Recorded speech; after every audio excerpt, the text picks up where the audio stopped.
We've all noticed how the intensity of light changes with distance. Astronomers refer to this phenomenon as the inverse square law. The total amount of light energy that a star produces each second is termed its luminosity L and would have units of joules per second.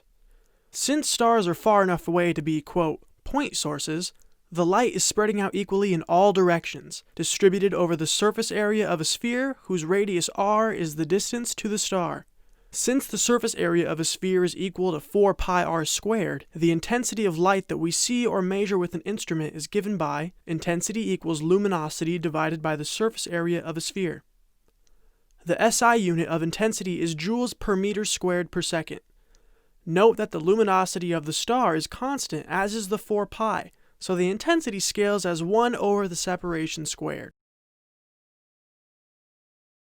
We can explore this phenomenon with the following apparatus. We have a light source, a fiber optics cable that guides the light to a photometer that measures its intensity, and an interface to interpret the photometer's readings for a computer application. The bulb is sitting on a cart that reports its position to the computer, and we can physically move the light bulb, changing the distance between it and the detector. We dim the lights and turn on our light bulb. We begin with the light bulb about 20 centimeters from the optical fiber. We start measuring the intensity of light and gradually increase the distance between the light bulb and the optical fiber.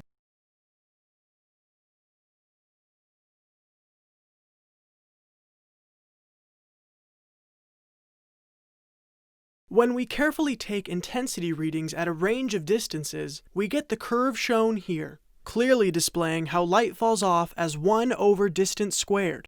Note that the value of intensity at a distance of 0.3 meters is nearly 10%. At a distance of twice that, at 0.6 meters, the intensity is 1/4 of this value, demonstrating the inverse square law. Let's explore your understanding of the inverse square law with a peer instruction question. Compare the intensities of light through patches on concentric spheres centered on the sun. Classroom students should follow normal procedures or instructor guidelines. Viewers not in a classroom should record your vote and explain your reasoning on a piece of paper. Please pause this video and answer the question. Note that all of the light energy that passes through the red square also passes through the 4 blue squares. Thus, the light intensity at a blue square must be 1/4 of that through the red square. The inverse square principle is of great importance in astronomy as it is often difficult to obtain the distances to objects. There are several bins of astronomical objects known as, quote, standard candles, meaning that all members of each group have similar characteristics, and we have a pretty good idea of how luminous they are. Examples include pulsating stars, like RR Lyrae stars, and exploding stars, like Type 1a supernova. Every Type 1a supernova has the same luminosity at its peak brightness. Astronomers measure the intensity of these objects, and since they know how luminous they are, they can then calculate their distances using the inverse square law.